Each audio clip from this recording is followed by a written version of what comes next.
Stepney the Bluebell engine.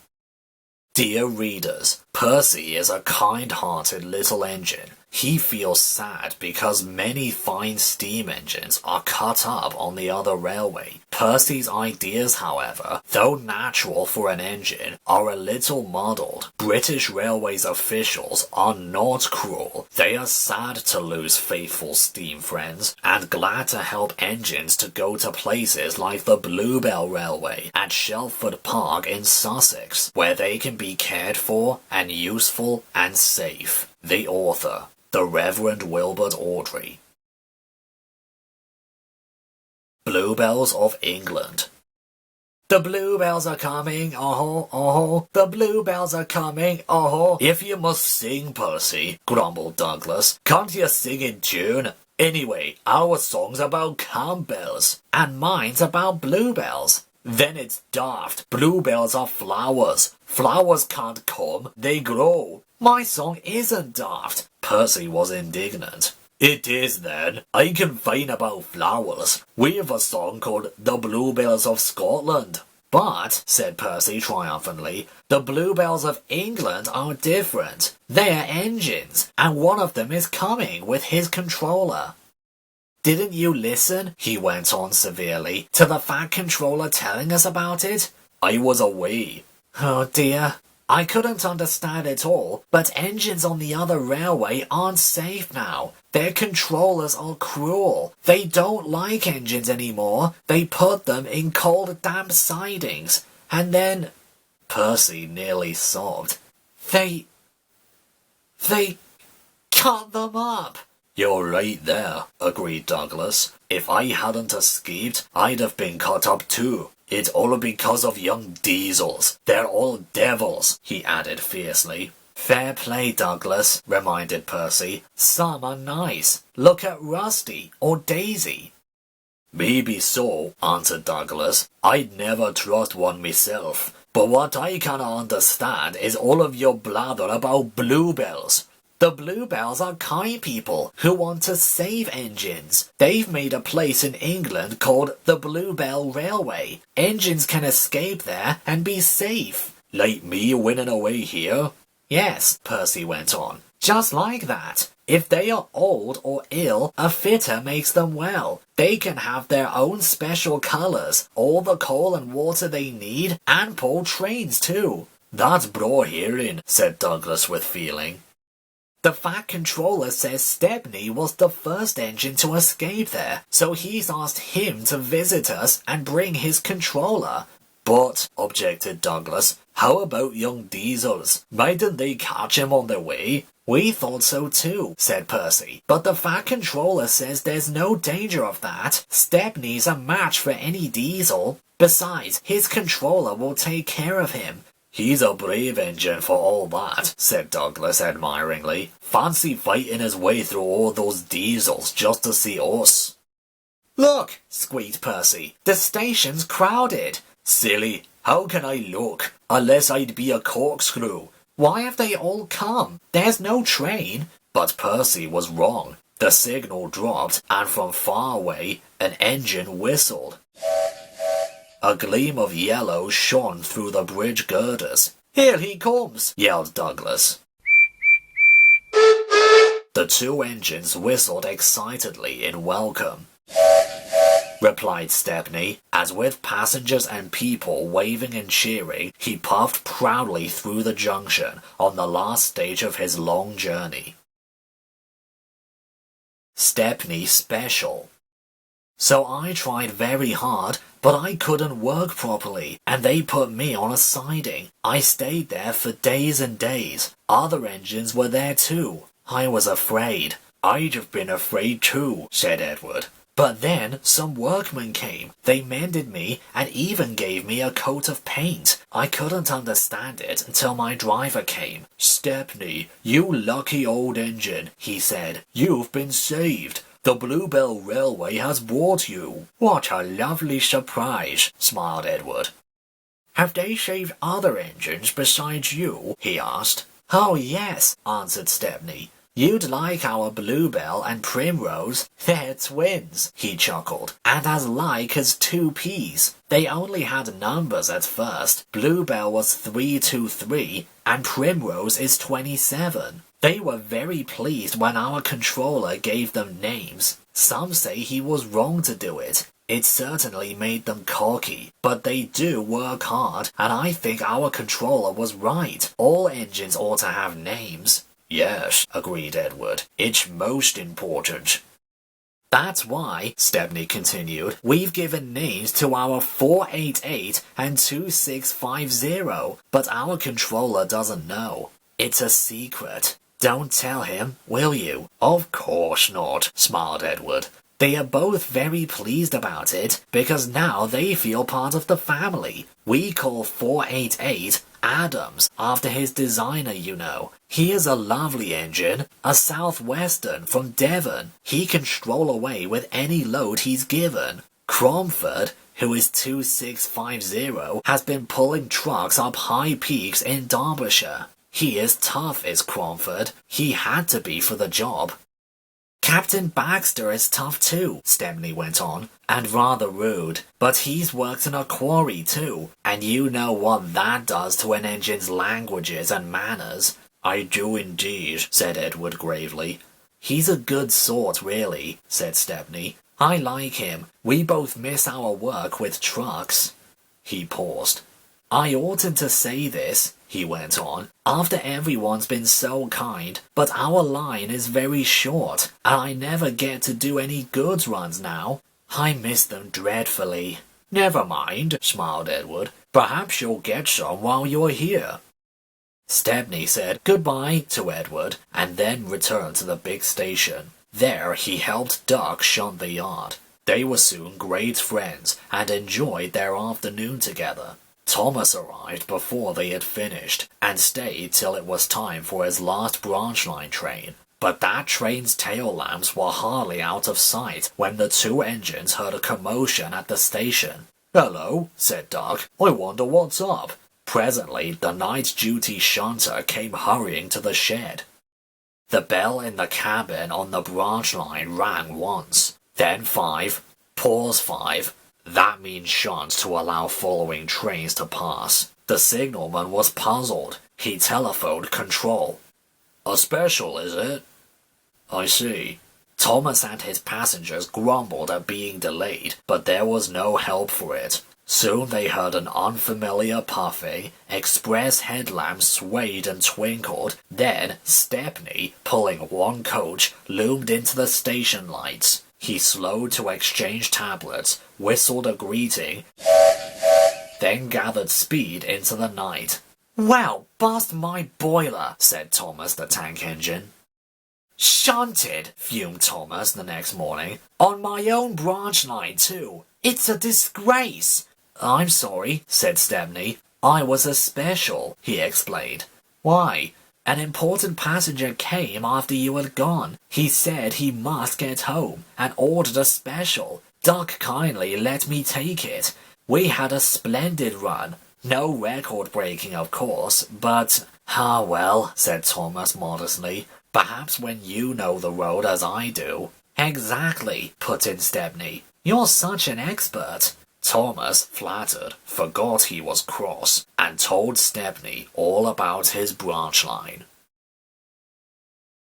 Train stops play. You are very lucky engines, said Stepney. Your branch has got everything. It's long enough to give you a good run, and you have plenty of passengers. Then you have a quarry, a mine, and some factories, so you need plenty of trucks. Trucks are fun, he went on wistfully. I miss them on our line. Percy looked surprised. You can take mine and Welcome this morning, he said. So they asked permission and then went off to collect them. Toby and Thomas gaped in wonderment.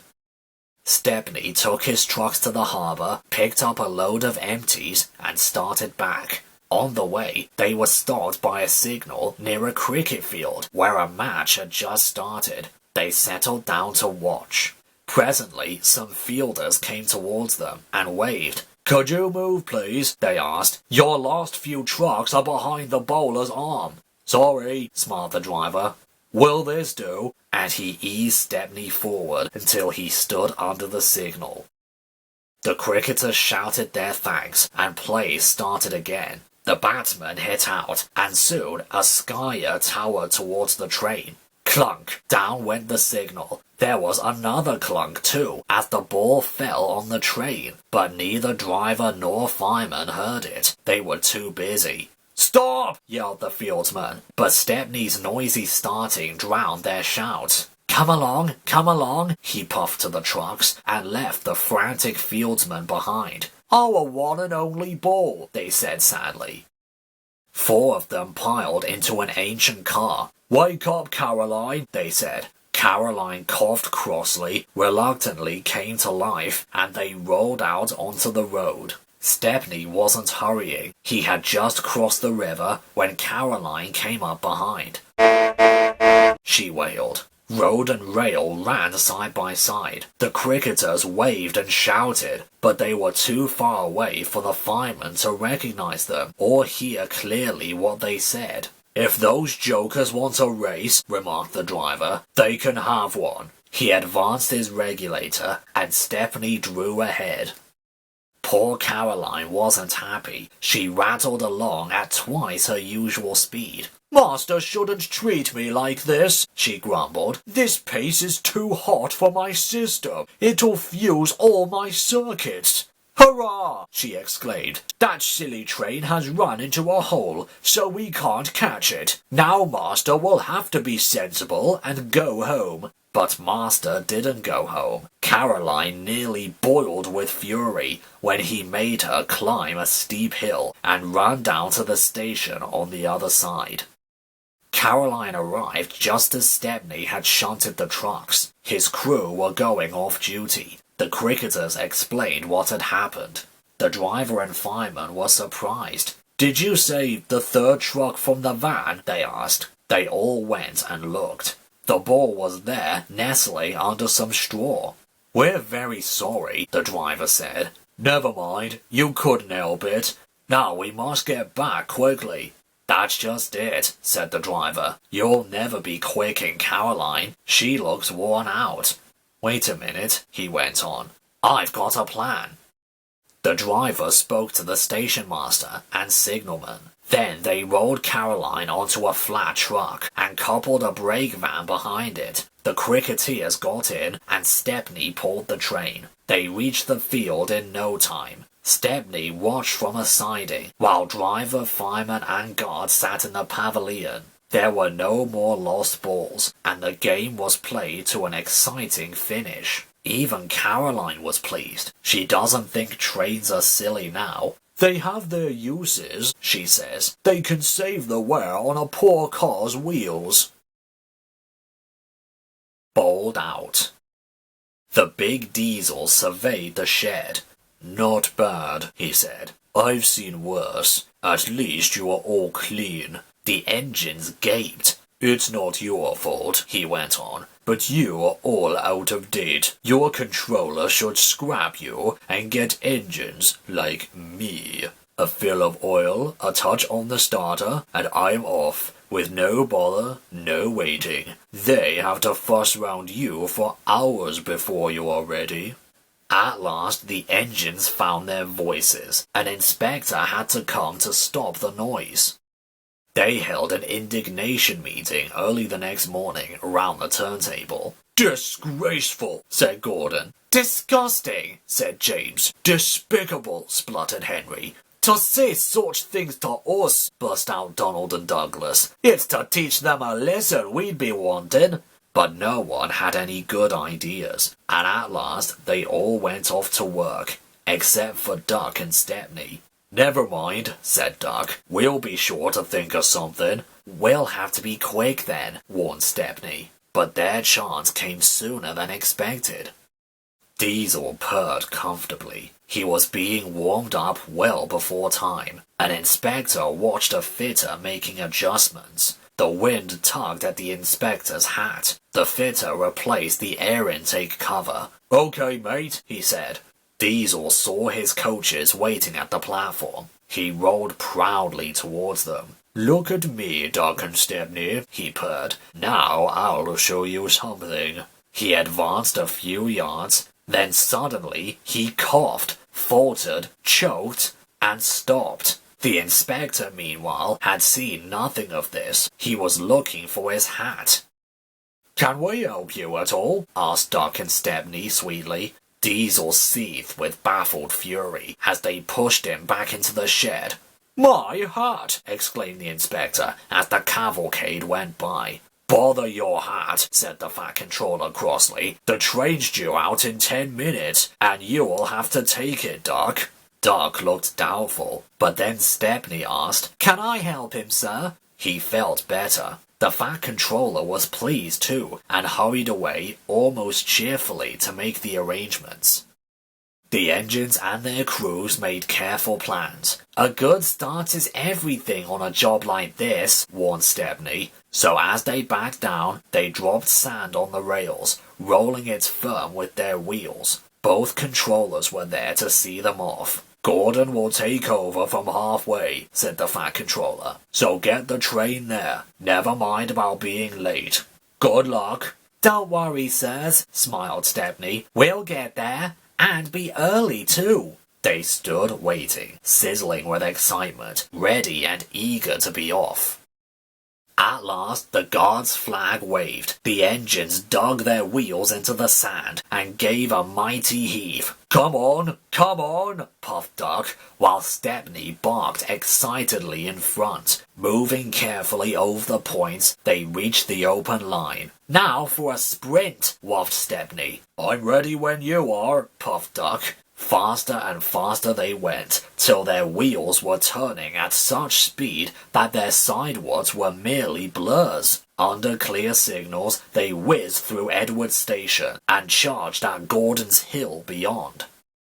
They felt the drag of their 15 coaches here. It was hard work, but once over the top, the last 10 miles were plain running, and they swept into the big station in fine style.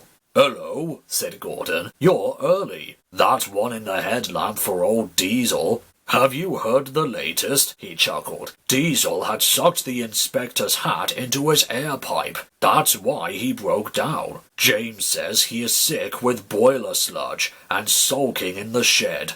Out of date, are we? And still laughing, Gordon puffed away.